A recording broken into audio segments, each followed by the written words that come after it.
Welcome to Arthgyan with Gaurav sir.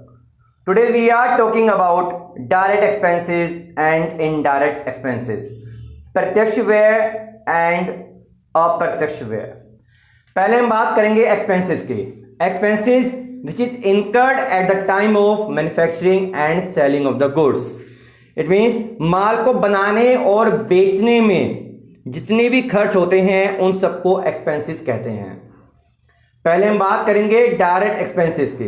Direct expenses means all expenses directly connected with the manufacturer purchase of goods and bringing them to the point of cell.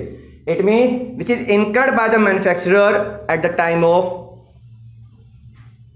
Making the goods. Hindi में बात करेंगे तो direct expenses माल के production में या माल को खरीदने में किए जाने वाले खर्च को डायरेक्ट एक्सपेंसेस कहते हैं. It includes carriage inward, freight inward, wages, power and fuel etcetera. ये एक्सपेंसेस जो है ये स्पेसिफिक कॉस्ट से यानी विशिष्ट लागत से रिलेट होते हैं. Direct expenses it can be either fixed और वेरिएबल.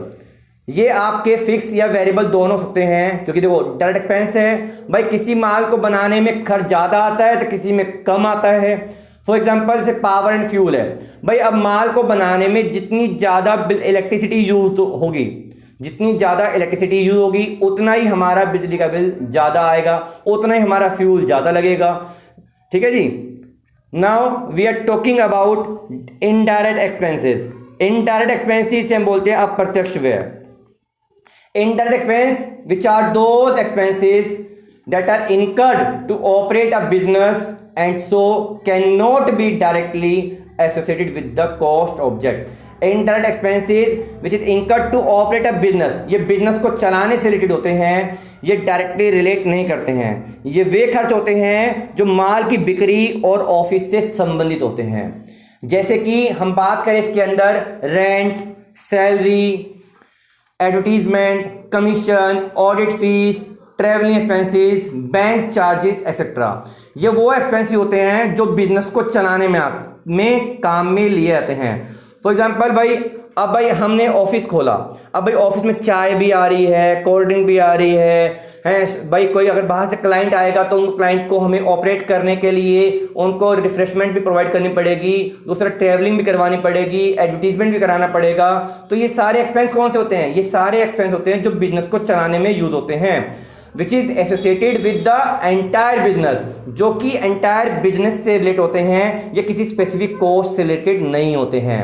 और जैसा कि हमने डायरेक्ट एक्सपेंसेस में पढ़ा था कि वो ईदर फिक्स्ड और वेरिएबल होते हैं, सेम एज इनडायरेक्ट एक्सपेंसेस भी ईदर फिक्स्ड और वेरिएबल होते हैं. अब ये तो नहीं है कि भाई हर रोज आपके ऑफिस में कोई ना कोई आता रहेगा, या हर किसी को आपको ट्रैवलिंग के लिए लेके जाना है, या हर किसी को आपको कमीशन देना है. तो ये तो ऐसा है नहीं. तो इसलिए क्या होता है कि इनडायरेक्ट एक्सपेंसेस भी और डायरेक्ट एक्सपेंसेस भी आपके ईदर फिक्स्ड और वेरिएबल दोनों ही हो सकते हैं. और direct expense which is related to manufacturing and indirect expenses which is related to selling.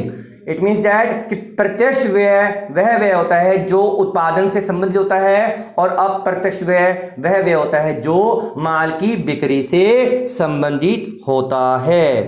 Thank you so much for watching this video.